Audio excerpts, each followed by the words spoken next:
Attention on deck. You're about to take command.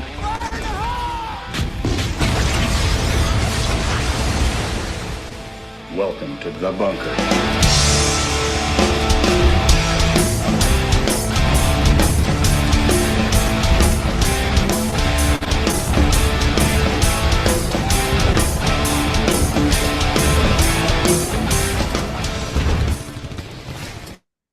Hey everybody, and welcome back to the bunker. Yes, remember us? We used to do a podcast talking about Washington football, and here we are back talking about Washington football. I'm your host, Andy Burrows, and as you can see, I am joined by my illustrious co-host and good friend, and people I've just spent the entire weekend with.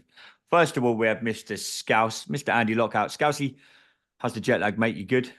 Oh no, I'm still struggling, bro. Yeah, look, he hasn't even got he can't even be bothered with I his don't normal think it's the setup. jet lag that he's struggling Yeah, from. he hasn't even got his normal setup. He's just like, fuck it, bro. I'm just This doing is it on my the couch. laptop, this one, mate, rather than me. Yeah, Me he's computer. like, sod this, I'm doing it on the Yeah, couch. mate, I'm done. I'm still done, me.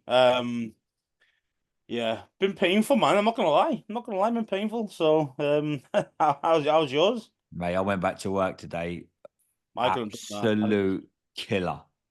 And I mean killer. I was just, my eyes all day. I was just like, I just had to get through it though. I'm glad I did. I know a few of the guys flew back today.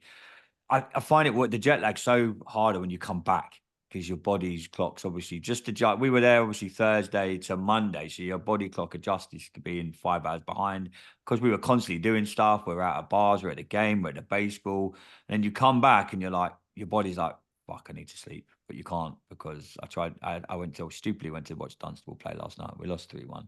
Anyway, I digress. As you can see as well, we are joined by my fellow co-host and good friend, Mr. Jesse Martin. Jesse, no jet lag for you, brother. How are you?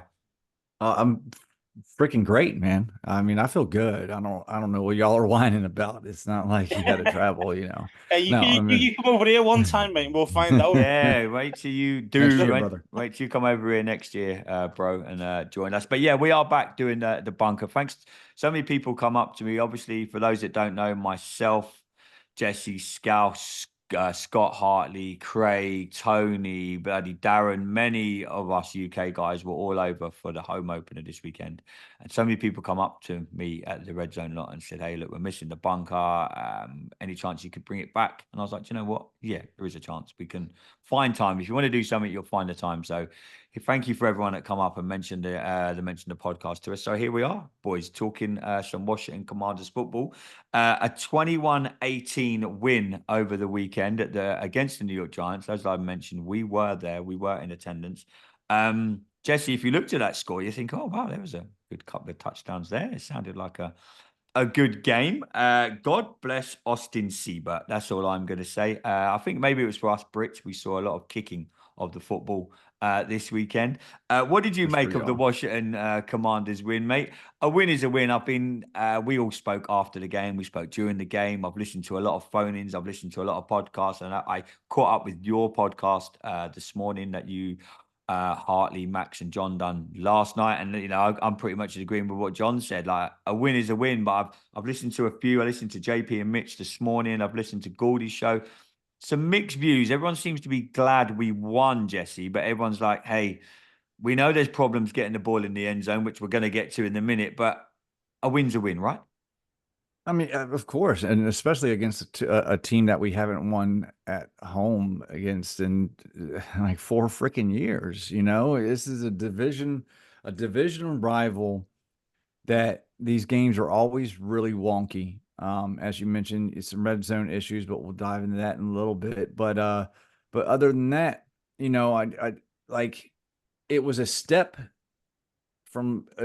up from last week, If we can continue to take these steps, I think we should be okay with it. I mean, again, I'm going to sound like a broken record forever.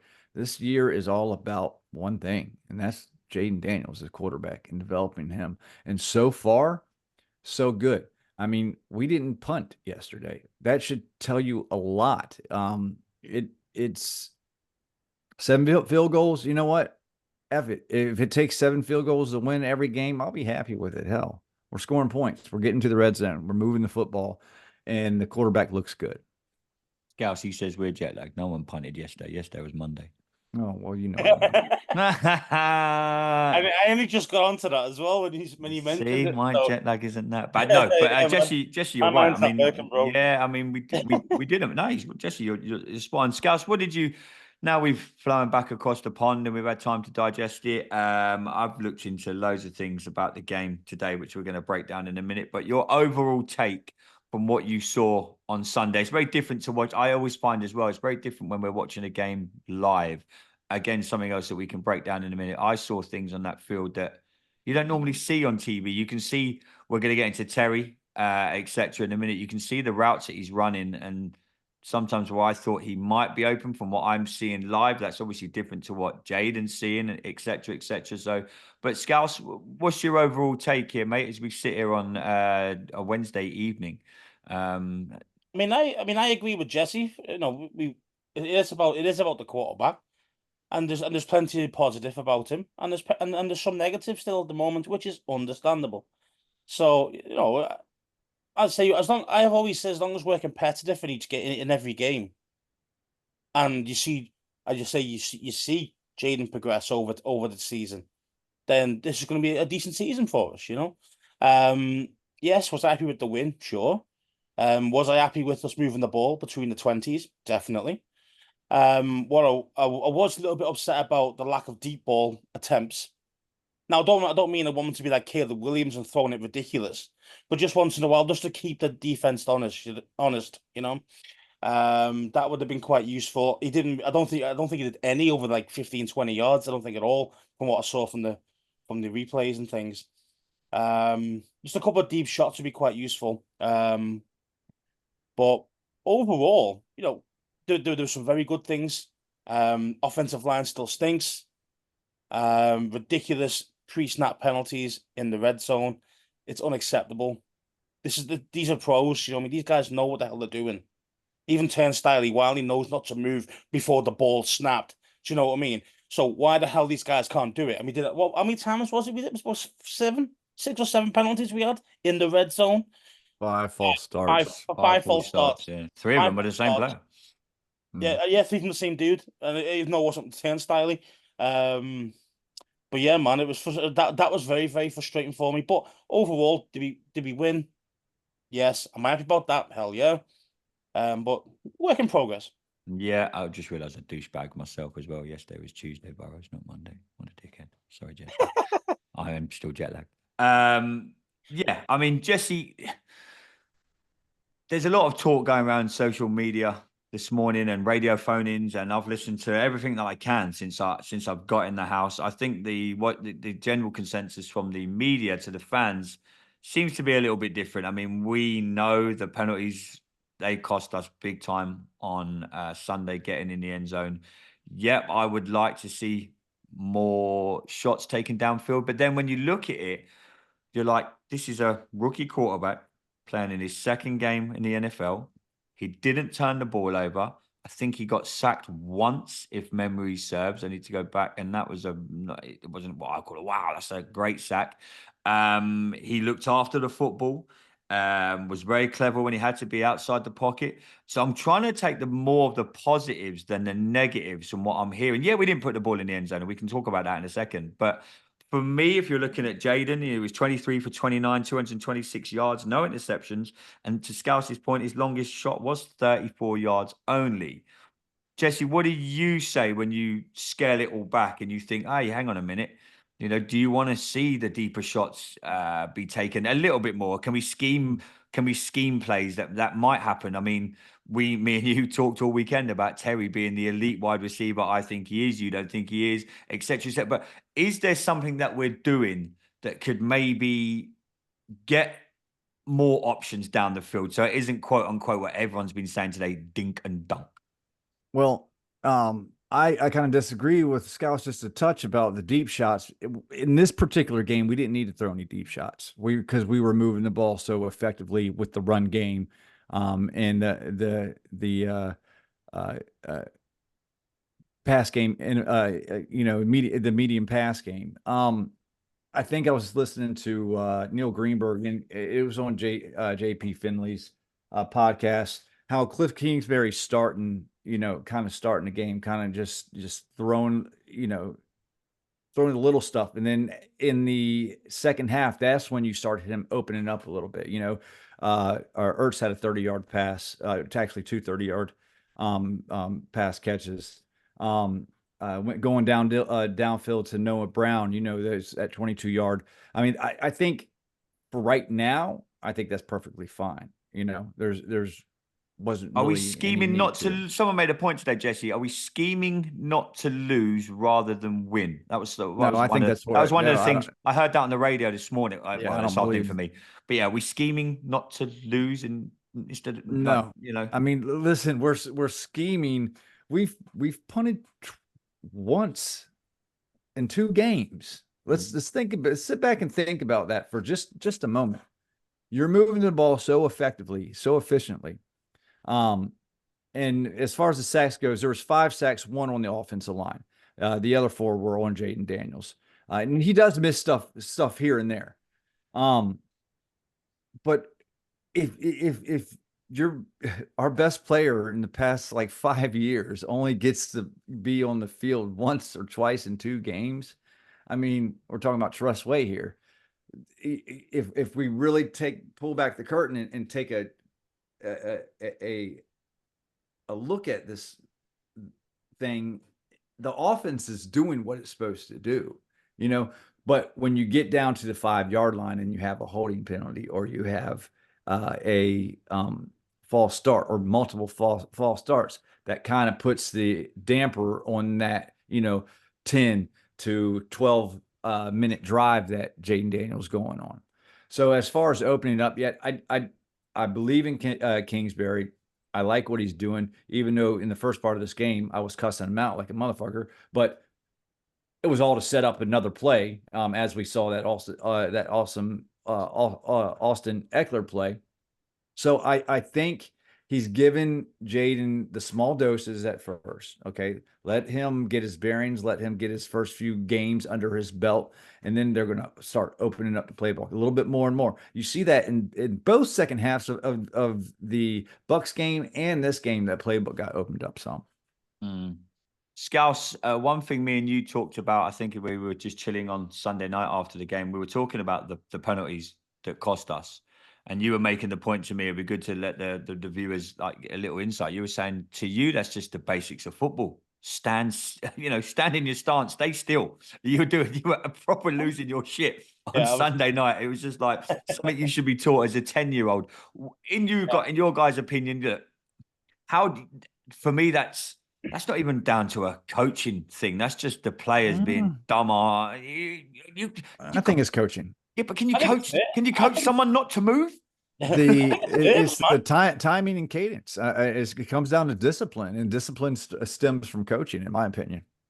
Yeah, but I mean, Scouts, what do you reckon?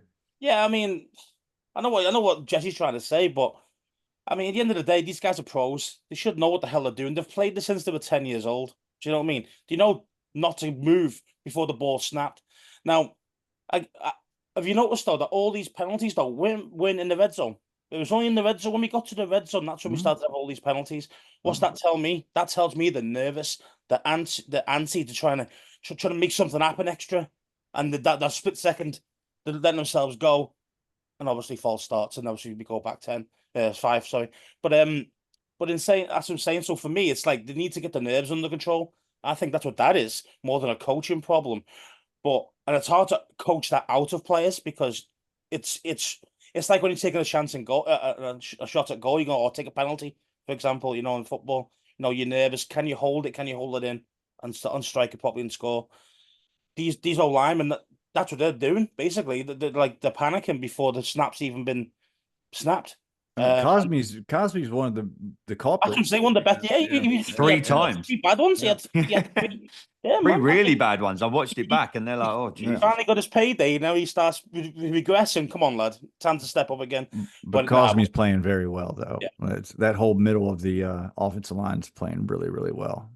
And that's showing in Jaden's stats as well. Yeah, Jaden getting smoked, because he got smoked once, and he was down. And we all shit ourselves. Let's face it. When he was on the floor, for about Yeah, I mean, that was the we were run like, to "Oh, the shit, is that the end of outside. it? It's the end of Right our at the start of the season." game as well, wasn't That's it? the problem.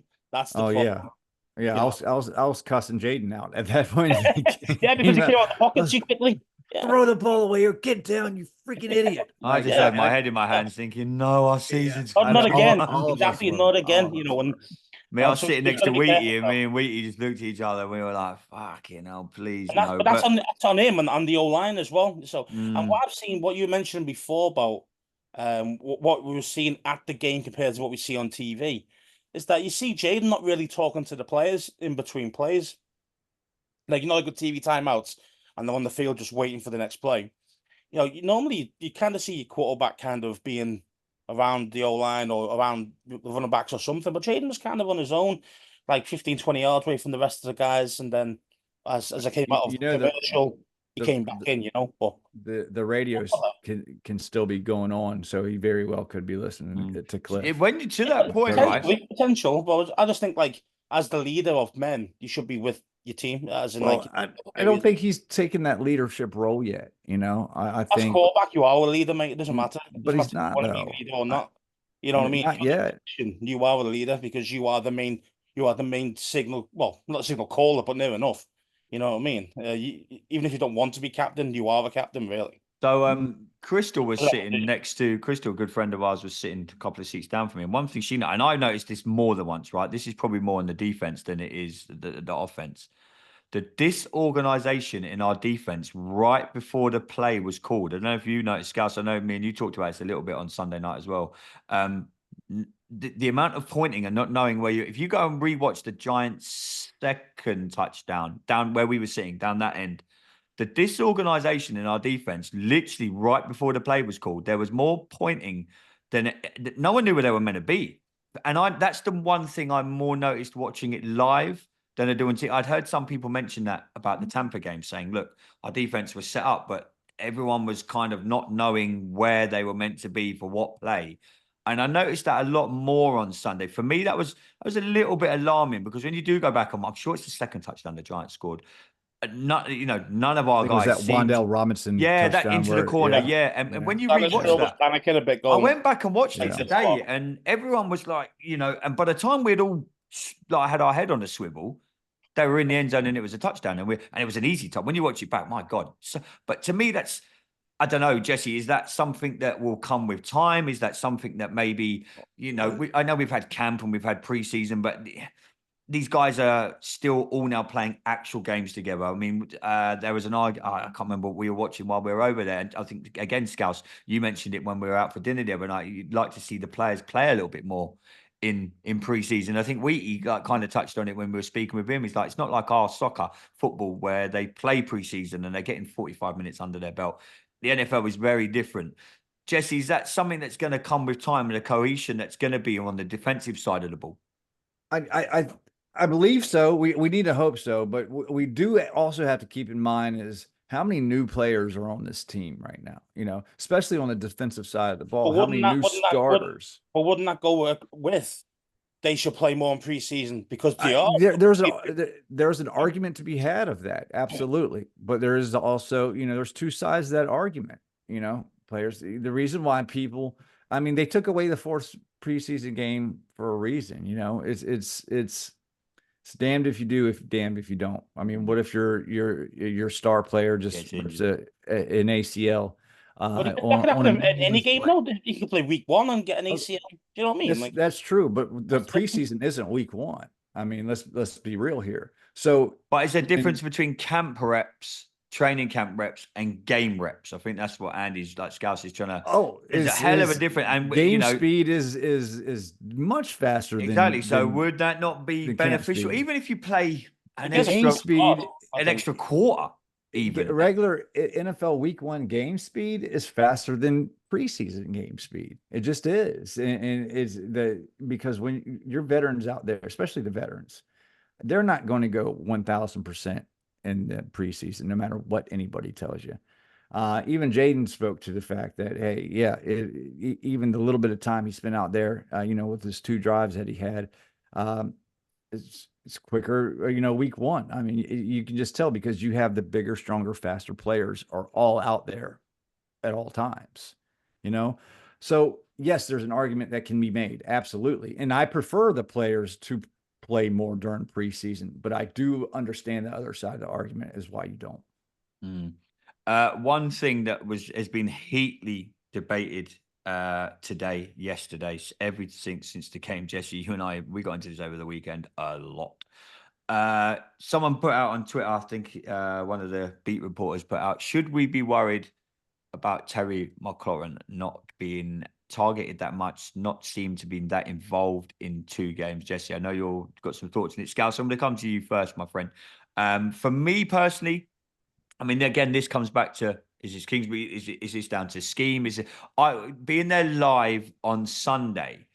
I noticed that he was open on I can remember a good couple of plays where he split the safety in the corner and there was potential there. But then, I'm only focusing on Terry because I just wanted to watch what routes he was running. But then we're obviously not seeing what Jaden's seeing. He's going through his progressions. It's hey, look, it's very easy for me just to sit here and say this. I'm not preaching to be any kind of fucking knowledgeable X and O's guy. Purely from what I've seen from Terry's route running on Sunday, potentially we could have maybe got him the ball an extra couple of times. I think me and Tony Wheat mentioned the play I'm talking about where he literally split the corner and the safety. And for me, he was not wide open, but something that I would like to have seen a ball being thrown to Terry. Scouse, is it something that we should potentially be worried about, that our quote unquote star of our offense outside of our quarterback and our star wide receiver seems to be non-existent so far this season? I mean, yeah, you have to be concerned. As I say, if you're thinking that he is, a top 15 receiver, Top 10. yeah.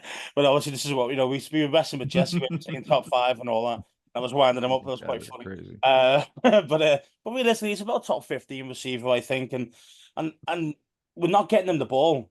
And then in the Giants game, we tried to do this wide receiver screen shit that just fell apart instantly, like for minus yards half the time. Jesse was a couple of seats away from me. All I could hear was, stop throwing screens, what's with Yeah, the but screens? once that play was being set up for later on in the game, as we all know. But not for Terry, though. It was for somebody else, exactly. So it's all well and good having a good receiver, but if you're not going to utilize him properly, then what's the point in having him? And yes, Terry is going to get double teamed because everybody knows that he's our only decent receiver we've got, realistically. I'm hoping that our other guys. Noah Brown might have something to say about that now. Yeah, well, Noah Brown made 2 very good plays, and I'm hoping that he will step up to be genuine wide receiver too. But at this moment, as a defense, you're going, well, okay, then I'm going to double team Terry and go, come on and try and beat me with the other shit guys, the other shit receivers you've got. And okay, Noah Brown stepped up a couple of times, which is nice. But as I say, to try and get Terry the ball, yes, I mean it is concerning that we're not getting him in positions where he can actually win. He can beat his matchups, and it's difficult. We're not doing any crosses, we're not doing anything like that.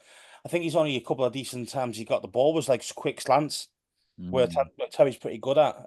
But besides that, yeah, man, I'm a little concerned. One of my issues was, and again, we made this point. The good thing about being there on Sunday was I got to chat to so many fans about this. Was we seem to be, and I think we mentioned this last season, we seem to be very easy to scheme against. So the Bengals they'll go back and watch that game film, and within a couple of hours they'll be like, yeah, we know how to scheme against Washington.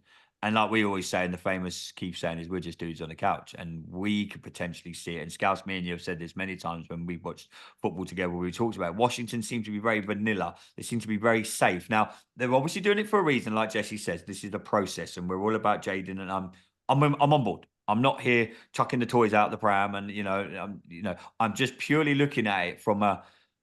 If you look down the road when we've got like the Bengals and the Cardinals coming up, and we seem to be very simple to scheme against. It's nothing that you're thinking, geez, they're going to maybe run this play, we're going to run that play. We're not like, we're not setting the world alight with our play calling. Now, is that something with coercion, with time, with more reps, with train, with practice during the week, et cetera, that's all going to come. But Jesse, just getting back to Terry, really, I know we laughed and joked around at the weekend. I generally do think he's an elite wide receiver. We're not seeing the best of him right now. If you had to put your finger on it, what would you say is the reason why we're not seeing the best of Terry right now? I'm going to get to that in 1 second, but I want to kind of go back to what you just said about this team not being or being easy to scheme around. Now, I'm going to have to disagree a lot with that. Again, this goes back to look how much we're moving the ball up and down the field. If we were easy to scheme, I think it may seem like a simple, some of these plays are kind of simple, but these plays are still moving the ball. We're still getting, we're getting into the red zone. So I think against the New York Giants, though, we were easy to scheme okay, but against. we were doing against the Tampa same Bay. thing. We were quite easy to scheme against game one. The Bengals hold on is going to be a second. completely Listen, different kettle of fish. We We were were playing we the were Giants, by the way. We're bad. You know what I mean? okay, but listen. For one thing, the Giants don't have an awful defense. It may have looked like that, but they've got some really good players over there, especially Brian Burns, and their defensive line is absolutely freaking awesome. Now they have shit corners. I will give you that. Maybe a shit safety as well. But still, if you go back to the Buccaneers game, again, we were in scoring position, even though we didn't score that much, but that was because of a shit kicker. 6 times, 6 out of 8 drives, we were in scoring position. So there's got to, if you really sit back and think about it, man, it's got to tell you something that, is it a shit scheme or is it Jayden, one of the best quarterbacks to ever, play the game? Because it's got to be one or the other. I think the scheme is actually, it's not bad at all. It's not your throw your freaking ball 55 times in a row, Eric Bieniemy type of scheme. This scheme is totally different than his last year. But when it comes to Terry, here's my issue with Terry, is we haven't seen anything. And this goes back to last year. Now, what is that from?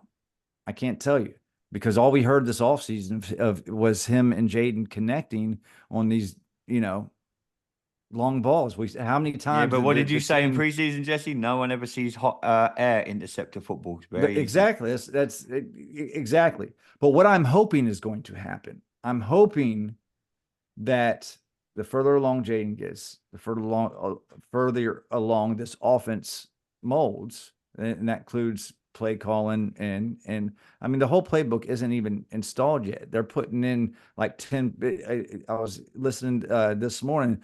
They're putting in like 5 extra or different plays in with this lineup, 5, 10 the next game, 20 the next game. We're going to see this offense evolve all throughout the year. They just can't just dump on everything on, this young quarterback all at one time. But what's going to help Terry, I believe, is the emergence of Noah Brown. We saw him last week.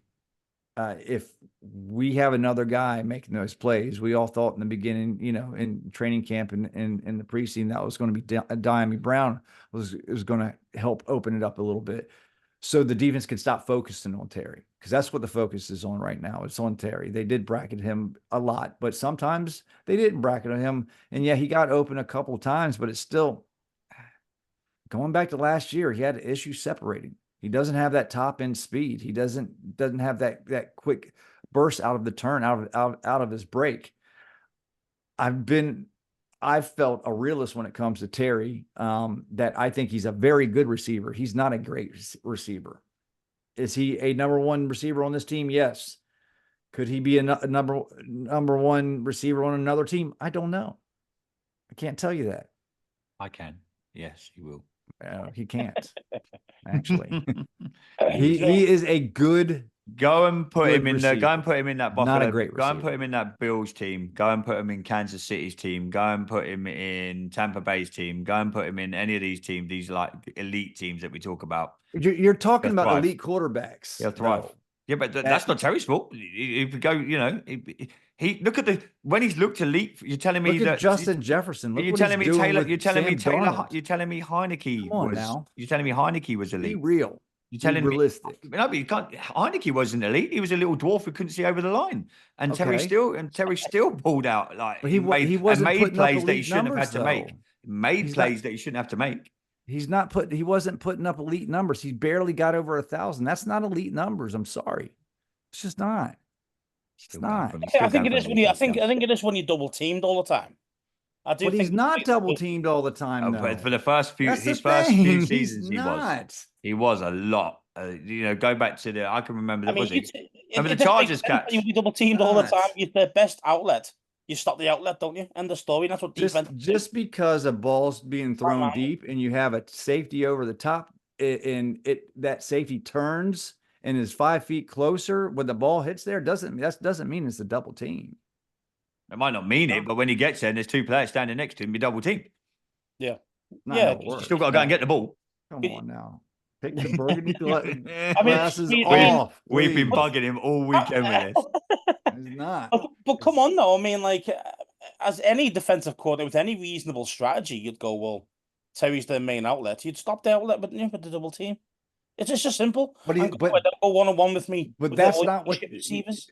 y'all aren't getting the crux of it. They're not double teaming them. Hold on, Scouts. They're not. Well said.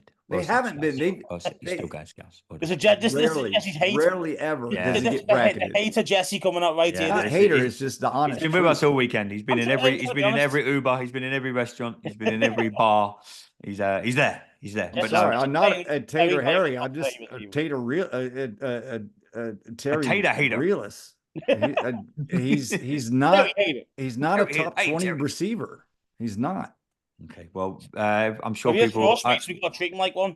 Yeah, You I'm don't sure. expect I'm us like sure one. people. I understand that. I'm sure Yeah. people will hit us up in the comments on Twitter once they watch this back. I can just see Scotty G just typing away right now. Just a couple more players that I want to get Scott G into. will agree with me on this one. I can promise you that. Okay, He loves good. Terry. Yeah, he does. He loves Terry. And We mentioned- he looks to argue with me. He looks to disagree with me. He will agree with me on this. Jesus Christ, did hell just freeze over? Scouts, one person we just mentioned there, just briefly before we get on to a lot of fan submissions today that we've got. Noah Brown, Jesse mentioned him there. We were really impressed seeing him live. That play, if you look at the game-winning drive that got us in field goal range, Jaden's longest pass of the game, really set up to win the game, really. Has he surprised you how well he's come out of not the shadows? He's probably like we all thought that Dyami Brown was going to be wide receiver too. Now Noah's there. I was really impressed with what I saw. Again, when you're there Sunday, you do get to watch the routes that these guys run that you potentially don't see on TV. So yeah, the two great catches that he done, one in the first half, one in the second. This one in the second was a game-winning catch because we had to get into field goal range. We won the game. Austin Siebert's going to get a statue outside of Washington, probably next to the Lincoln Memorial or something. It's another 7 next week. No. We probably will do, Yeah, I know, right? But Noah Brown, Scouts, what says you? Yeah, man. I mean, I like what I saw. I mean, yes, small sample size, but that's again understandable. Why? Because he just signed for us last week, week before, and he was partly injured anyway. So that's why he never played week 1. But he looked sharp. The routes were crisp, and two great catches. Really impressed with. I think it was the second one when he was diving to his right. Really good catch that. I Well watched done, it back catch today. was I went nice, through the man, YouTube yeah. highlights and I watched it. Yeah, And I yeah. watched. If you go on YouTube, you can just watch that game-winning drive as well. Mm. That was where It was we funny. really did. That's where we did mix up the playbook. Yeah, Really it did. was. And Jaden got outside. He used his legs wisely to get out of bounds there just near the end. Like you say, we had the shot to Noah Brown. We run the ball a good color. That's where we really did on the game-winning drive. That's where that's the kind of football I wanted to see with the playbook like that. And do that more during a game. I get it. You want to go down the field, you want to win a game, but be more confident doing that in the middle of the third quarter, in the middle of the second quarter, from the start of the game. That's the kind of football that I thought that game-winning drive was expertly called. They mixed everything up. They showed things that you thought they were going to run and they didn't. And when you watch it live, you see these things. I don't know how it come across on TV. That's the kind of offense I would like to see run more often. And I get it. It's a gate. You want to get down the field. You want to get in field goal range.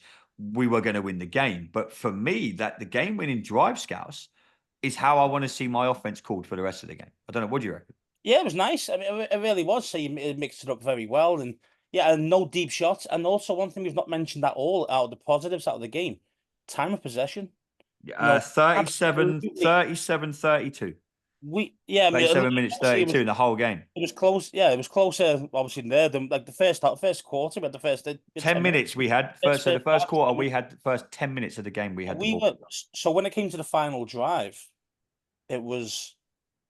we kept the ball in play for most of it. I know Jaden got knocked out. I think knocked out of bounds once, but in general we kept the clock ticking, ran the clock out basically, and then chip shot field goal to win it. So again, it was very nicely executed that last drive. You know, we didn't have to take the deep shot then. It was about kind of just getting down the field with the time we had and give Giants no chance of getting the ball back to do something about it. So it's exactly what you should have done. So Yeah. yeah, so really pleased with with a lot of the plays. So some of them were a bit play calling early on was a bit there, but again, I understand what Jesse's saying that there might have been a little bit more of kind of just trying to set up a certain play for later on in the game. Yeah. You know, Joe Gibbs used to do that a lot back in the day, and it wasn't even for that particular game. He was showing looks for like opponents down the road. Man, it was brilliant. But I love Noah Brown. I think he's going to be a great addition, not only for this team, but for Terry to hopefully loosen it up a little bit for him. But Noah Brown's a different type of receiver than we've had here in a while. He's big, rangy, and strong, and he's quick. And he's a big dude as well. When he you is saw him, big. you're like, Jesus, I thought he would be. Yeah. if we're ever struggling for a tight end, just stick him in there. You noticed him on the field, right? I mean, he Massive. stuck out on the field like it's like, man, that's a big freaking dude right there. Yeah. And the Texans let him go. That's all good there. Receiver core. Oh yeah, their receiver Fabulous. core's out of this world. But if we can keep him healthy, I think he could help this team, help open it up, help the longer game, in the future. As long as he can stay healthy, because he has, he does get nicked up from time to time. He does. Boys, just wrapping up today's show. Let's get into some fan questions. There's quite a few, so we'll try and rattle through them as quick as we can. Big thanks to everyone that reached out to us today on Twitter. Yes, I still call it Twitter. Scouse, first question from Cameron McDonald. Cameron, great guy. Can't wait. He started his own football podcast. I'm on with him on Friday. Scouse, again, we spoke about this. We got into this. We were out on Monday afternoon having a quiet coffee with the boys. This is something we talked about. Interested to get your views. Any players who you would consider trading away before deadline day? If so, who and why? Scouse, I know we were in the coffee shop on Monday, and Tyson's Corner, myself, you, Tony, Darren, Jesse, Mr. Hartley, got into this. Jonathan Allen's name was mentioned. Payne. He'd be the first guy out of my mouth, yeah. For me, he just comes across like he's not interested. That he's not interested in being there anymore. I don't know if it's the contract problem. I don't know if it's just trying to be rah-rah for the cameras and the players don't really follow him. We've heard the stories about him after Tampa Bay when he kind of left the team kind of and just ran after the team bus straight away. Didn't even get a shower. Didn't want to speak to anybody. Now I understand being a sore loser, but also you got to also understand about the repercussions of trying to be acting like a loner as well when you're meant to be a leader of the team. So, so again, you think again, is he all in? Is he all in with us or is he not? And you start to question those things. So he'd be the first guy I'd be looking to trade up. Everyone's saying Allen and Payne. Is it now time to I usher in a new era? I wouldn't get rid of both. Definitely not. Yeah, one or the other. Whatever you can get more. Whatever you can get more. What do you reckon you would get? I mean, me and Darren had this conversation. What you get for Allen? A third round? Maybe at best. Probably, yeah. At best. Yeah. I'm Really? I'm thinking like a fourth round. Payne, what would you say for Payne? Probably you get a bit more. Fifth, yeah, exactly. No, so you wouldn't. Might get a third for Payne, but then I don't think so. Payne's contract's huge. That's why I'm saying you'd be lucky to get a fourth for Payne with his contract. Yeah, I mean, John Allen, let's say, he's getting a bit older and his contract is he is going to need a new deal, whoever he signs for. So I think he's the better overall player when it comes to run. I mean, both are double teamed a lot, which is kind of weird, isn't it? Against the Giants, they're both double teamed a lot. You see the defensive front for but good defensive tackles. They work their way around it. They stay at home. Especially we were getting so gashed in the run game up the middle. It was it was this defense this defensive line going back to last year has been very disappointing. Let's face it, we've got poor edges as well. So this is the problem, isn't it? This is where people are going to scheme against us. And that goes, not having a pass rush it's not helping our corners with the receivers either. I mean, we all know. Look, Benjamin St. Juste, let's give him his flowers. He probably had the best game he's ever had in a Washington uniform. So I'm going to give him his flowers for that.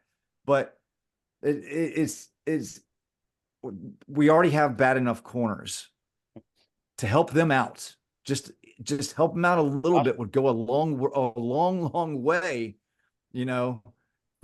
It's just get some pass rush. That's all we ask. Just a little pass rush. Pass rush. Is Jesse, that too much to ask? Just a little. No. Yeah, go ahead. A little bit. Just a little. Gav Johnson, Jesse, you can have this one, bro. I know this is something we got into a lot of footage. This is the perk of being all together in a flat together. When we're not farting or drinking, we are actually talking football. Gav would like to know, Jesse, I know he's currently injured, but Emmanuel Forbes, stick or twist? Yeah. I think you stick with Emmanuel Forbes, because we saw the other side in Davis, and it wasn't anywhere close to being better. I mean, give me Emmanuel Forbes over Mike Davis all day long, because that was bad. We also have to realize that DBs, no matter what your name is, Sauce Gardner, you're going to give up a touchdown. It's going to happen. We're going to have to live with it, and we're going to have to hope that with Joe Witt and Dan Quinn, with Forbes's prowess for interceptions, we haven't seen it yet, but he hasn't been on the field a whole lot yet. Give him time; he can work it out. I mean, obviously, we know his limitations. We can't stick him on big receivers. So they got to figure out and scheme up, help him as well too. Again, this goes back to also pass rush, but we need Forbes to live up to some sort of that first round billing he's had. Leading into my next question quite nicely, Darren Haffley. I don't know who this guy is. Dazza. We'll call him Dazza. Oh, don't do that to him. All right, Daz, how you doing? Oh, Dazza, me old fruit. He's gonna fucking kill me. Anyway, Darren would like to know, we kind of mentioned it there. If Mike Davis is the answer, then what is the question? We mentioned him there. The easy answer to this is no, he's not the answer. Cut bait. 100%. I reckon I could have done That's the right question. I think I could have done a better job at corner on Sunday. That play down the sidelines, we were literally right in front. And he got spun. When he got apps, I think he's still spinning. Neighbours is quality, though. Don't get me wrong. Neighbours is a quality receiver. Yes. But man, Davis was shocking, man. I mean, he really was. Yeah. I think Neighbors is going to be a problem. Yeah. We can have 10 number one overall cornerback draft picks, and I think Malik Neighbors is going to be a problem for us for a long time. You know. Paul Turner just briefly mentioned. He says, "How can we get Mike Davis not to step off the plane in Cincinnati to avoid a full game glitch?" But Paul also asked. Well, he was dropped, wasn't he, Davis, for Igbenogany, wasn't he? Yeah, so, Igbenogany, and then St. Juste took over Neighbors, and he did a better job. I mean, like it's I said, hard to stop, man. Neighbors, it's hard to stop. Neighbors is going to be a star, absolute. Talking of St. Juste, there, boys. Paul's question is: how can they get Benjamin St. Juste to step up for a full game without the glitches? I didn't really see any glitches this game. So he played very well. But he also wasn't on Neighbors the whole entire time. Who knows what it would have been? We just don't know. But maybe I think if you're playing, sorry, mate. Yeah, no, I was just saying maybe sticking with the coaching and maybe that will help St. Juste along the way. Yeah, I think if you're gonna want him to be the cornerback one, he's got to be up against wide receiver one every time. You to see if he's truly got it. And now obviously we've seen what he's like in over 3 years. This is his fourth season now, and there's high highs with him, but extremely low lows as well. And there's no middle ground, is there? Yeah, you can't have that. You're right. Cornerback one, you can't have that. So it's like that's the reason why I'm always been negative on St. Ghost, as I call him, because he's hardly never there. I call him St. Toast because he's always getting burned. Always burnt. Yes, yeah. There you go, St. Toast. Oh, guy, he's got more nicknames. He's got more nicknames. He's got more nicknames. You know what I mean? Fucking Hartley's had shit. Honestly. But yeah, so from that angle, I mean, it's kind of like get him on the wide receiver one regularly, see how he goes, and with Forbes, can he handle He'll Seaman? either sink or swim. And especially with Yeah. the schedule, especially And with I the think- schedule this season, when you look at the games we've got coming I up, mean, wow, it's next coming. week. Let's see what he's like there. You know what I He's mean? coming up against some elite of the elite, you know, in the next couple of weeks. Next question, Jesse. Our buddy Deluxe. Great to meet you, by the way. Thanks so much for coming out to the bar. To just, I know he drove like an hour and a half to come meet us UK guys and Jesse, and hung out with us all night. We played a bit of Top Golf. We'll get into that in a little bit. Deluxe's question, Jesse. What is the biggest surprise for you so far this season? Yeah, it's the way the defense has played against the run game. I thought that was going to be a strength. I really did. With the defensive front, Frankie Louvu and Bobby Wagner, you know, rounding out that front seven. It's been highly disappointing. You know, that second half of the Bucks game, and then pretty much all of the Giants game. It's like the floodgates open and they're like, here, have 7 yards. Here, have 12 yards. Here, take a 5-yard run. You know, it's been very, very disappointing. We were like that. That my biggest surprise is we were kind of like that last season, and we had only We were, but we also we had don't shit s- linebackers last season. I get we that, yeah. actually have good. we have good, linebackers. yeah. Mine's more like, let's learn some lessons from previous seasons. That's, you know, again, we mentioned this at the weekend. We were like, dude, I've seen this last season. I've seen this the season before. Yeah. It's like one of the comments, which we'll get to in a minute. Call Me Ramsey tweeted me, why the hell can't we tackle? That's one of my biggest surprises. Why the fuck can we still not finish a tackle this season? I was screaming at my TV all of last season. I was screaming on Sunday with the amount of missed tackles. And you fucking, again, you notice it more live when you're literally looking at it and it's not on your TV screen. For me, that is a glaring issue in this entire team. To be fair though, and I'm not trying to give excuses to Commanders, but tackling is kind of sloppy all around the league the first couple weeks of the season as well, because a lot of teams, there's some teams that don't play any of their starters, like the LA Rams, Sean McVay, they don't play anybody. We have to hold out on to hope that it will get better as we go along too. Okay. Last couple of questions. Yam, great dude. Great to meet you. Thanks so much for coming out over the weekend. What smelled worse?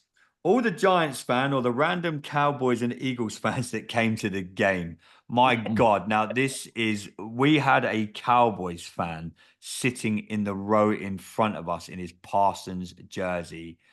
I thought that dude was going to cry by the end of the game. Admittedly, I gave him hell.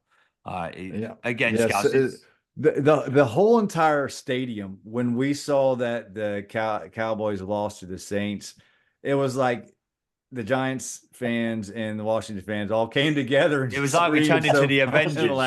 It was like, Avengers, assemble. This poor.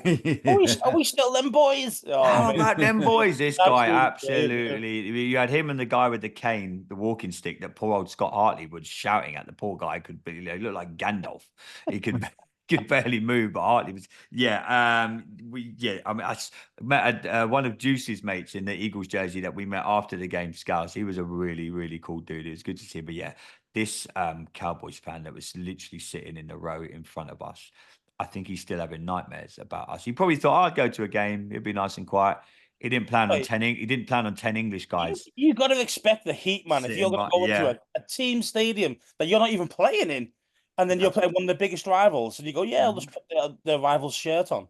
Yeah. You've got to expect the heat, bro. Simple as.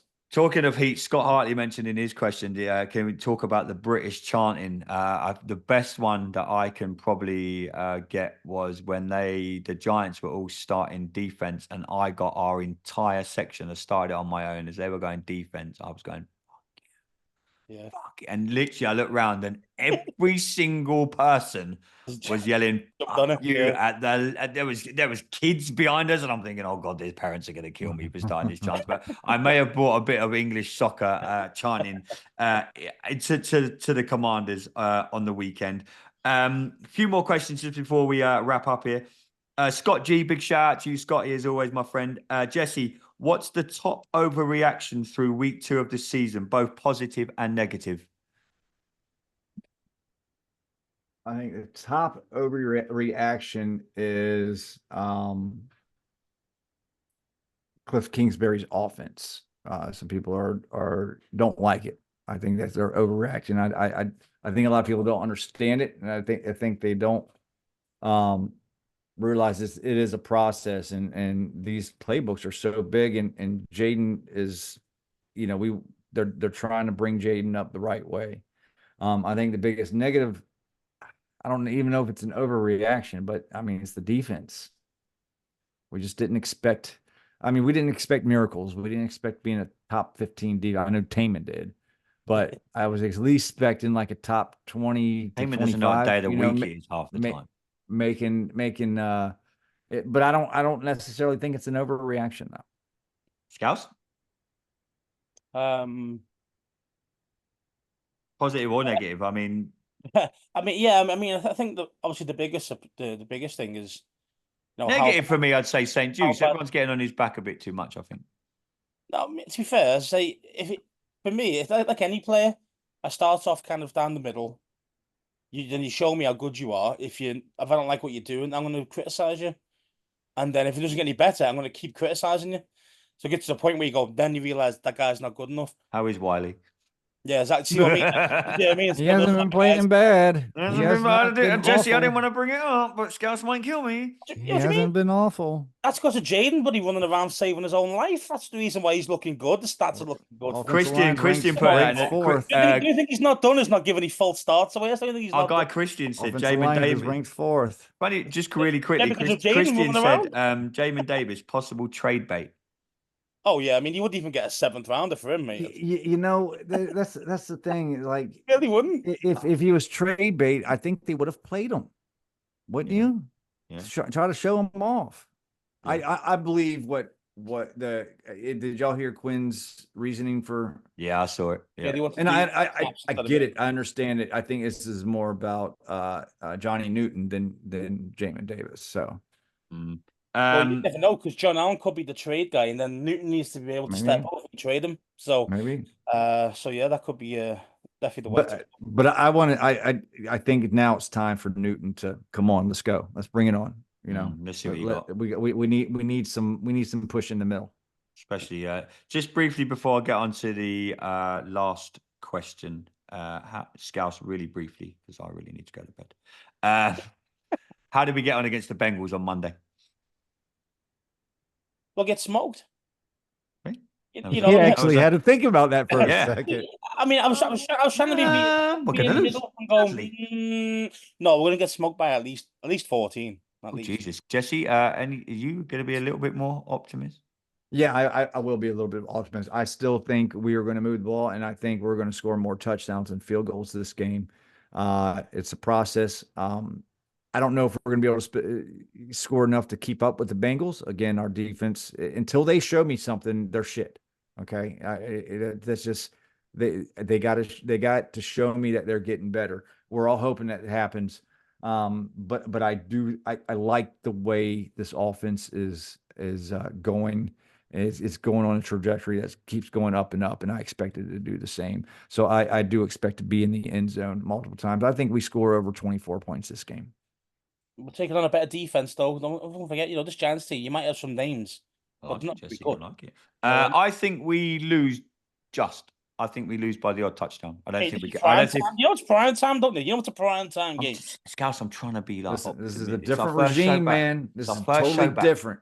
Different bring QB, the optimism to the table. Owner. Defense seems the same. Smoked at the back. This is different owner, different scheme. Shut up, Scouse. Terry's elite.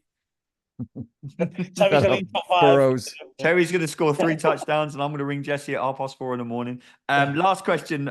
Chase could have 3 touchdowns. I tell you that. Yeah, probably. Last question of the show comes from. We can't even call him 3 shits hardly anymore because we're getting to that. What was the highlight of the trip, and what was the funniest moment? I will kick this off. Hartley trying his best to go to the bathroom from Thursday to Saturday morning has got to be one of the funniest things. Jesse ended at Scouse. I think obviously you went off to see Tim Meek. Mhm. Jesse had to give Hartley tablets to try and get this motherfucker. And all of a sudden, I think me and Jesse were just chilling in the flat, and all of a sudden we just heard this relief come from the other side of the room.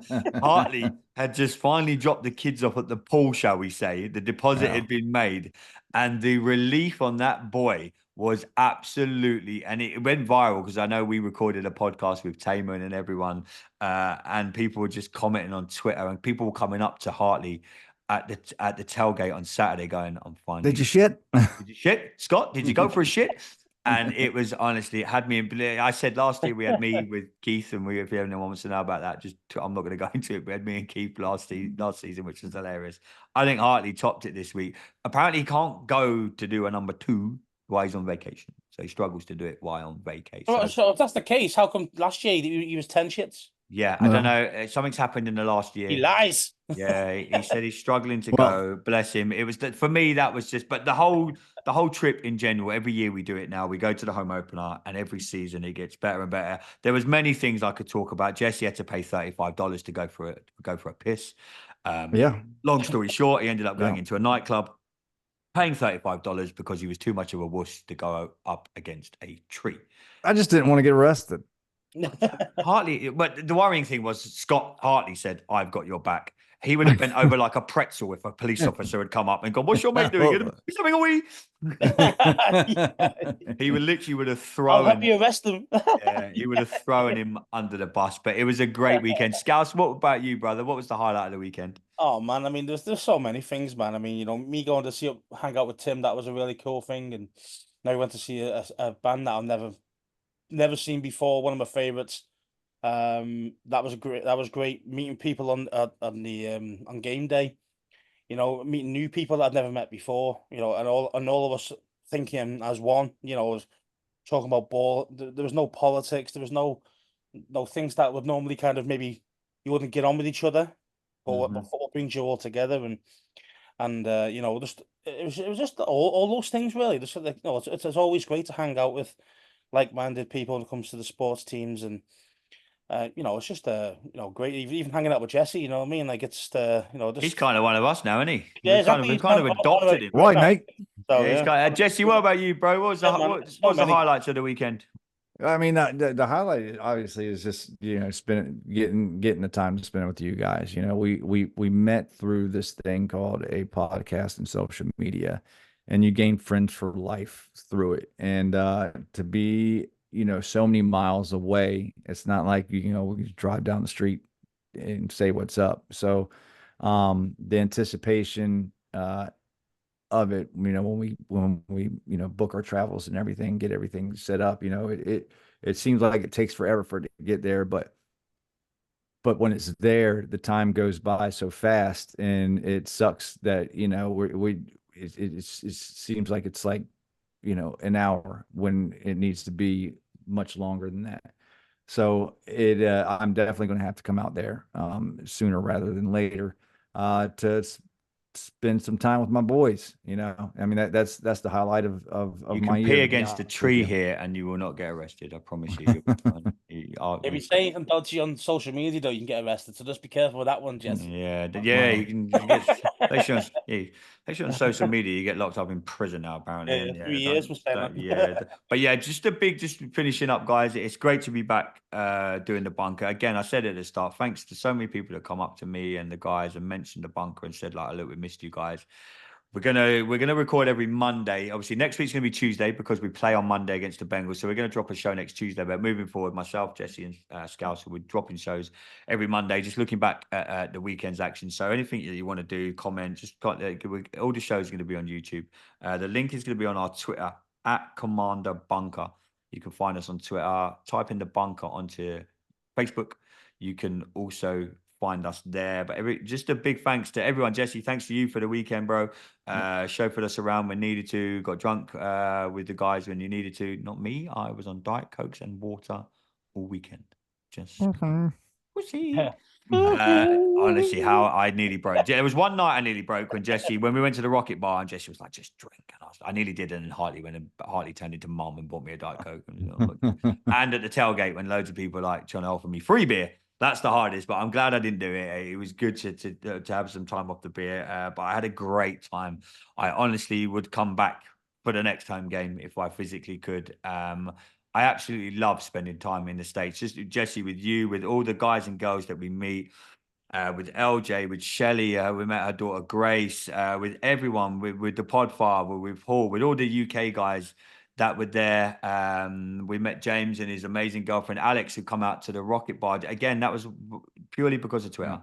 Messaged me, said, "Hey Andy, I'm in town as well. Dude, come find us." Met up with him. What a guy, great guy, really nice. His girlfriend's an incredible girl. She teamed up with me at Paul. We won. It was a good time.